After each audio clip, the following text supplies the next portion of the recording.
Hi, welcome to Figma Friday number 9. In this episode, what I'd like to do is show you how I like to use Figma's amazing auto layout functionality to quickly get things organized in my working document. And then I'll answer one of the user questions that I got on one of my past Figma Friday videos. So let's dive in. Okay, so for this example, I'll be working in my the training journey file, which is one of my side hustle projects, which I created entirely in Figma.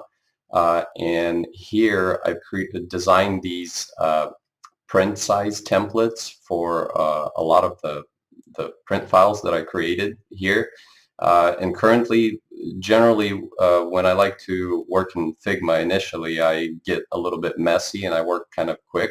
But now I would like to get these templates organized by size from smallest to largest. So I could go in here and try to manually position each one of these and have them evenly spaced, which is a lot of manual work. So what I'll do using Auto Layout is select all of these templates and uh, frame frame selection right there.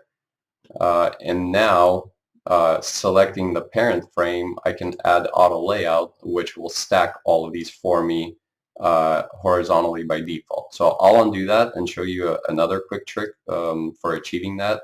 So I have all of my separate objects selected, and by pressing keyboard shortcut Shift A, Figma automatically frames all the objects and enables the frame into auto layout. So okay, from here, what I can do is adjust my spacing between items. So we'll say 50 pixels for this. I can adjust the padding all around. I'll do 50 for that as well. I'll add a white background for this frame so I can see what's going on here.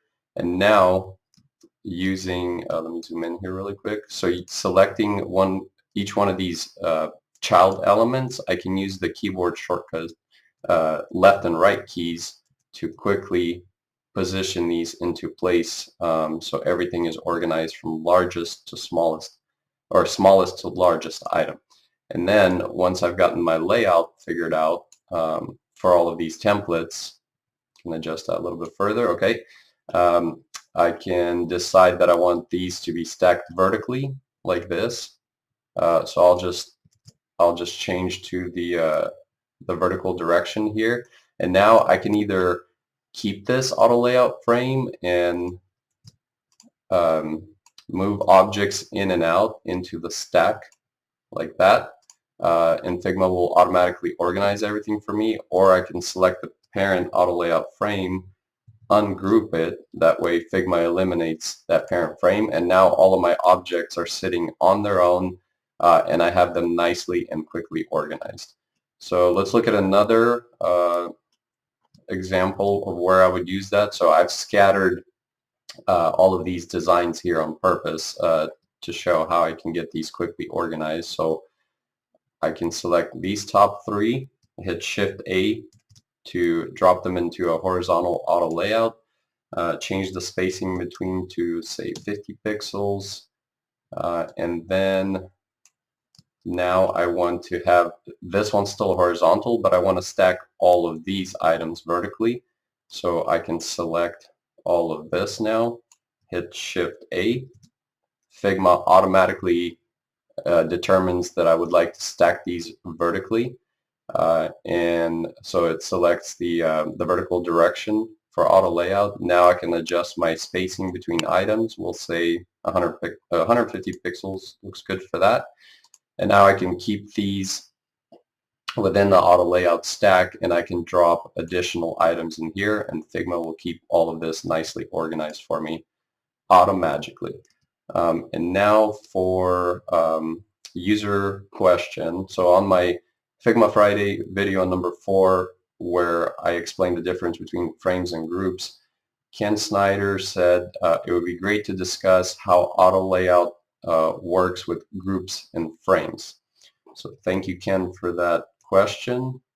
I'll jump into this document, which was one of my earlier Figma Friday videos where I created a 30-week video progress tracker for myself.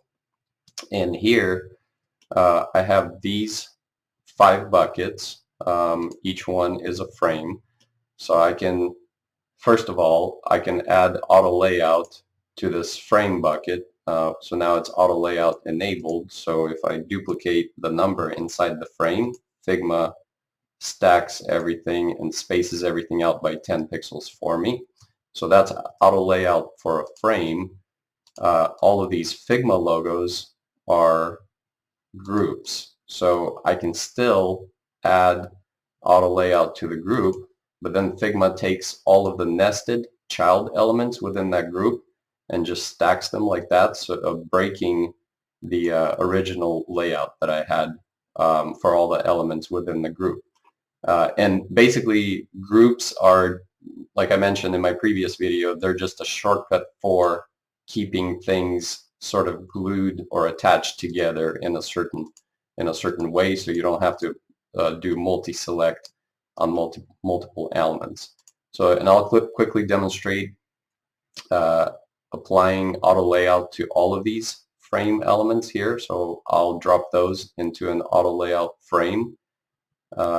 Give this a fill background.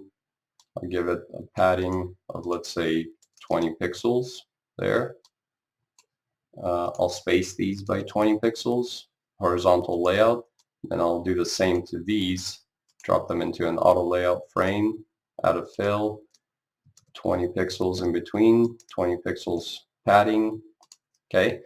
And now for this bottom example, where I have grouped objects within an auto layout frame, if I select an element within a group and move it out like this, and then I click out and select the group again, this is all still a group.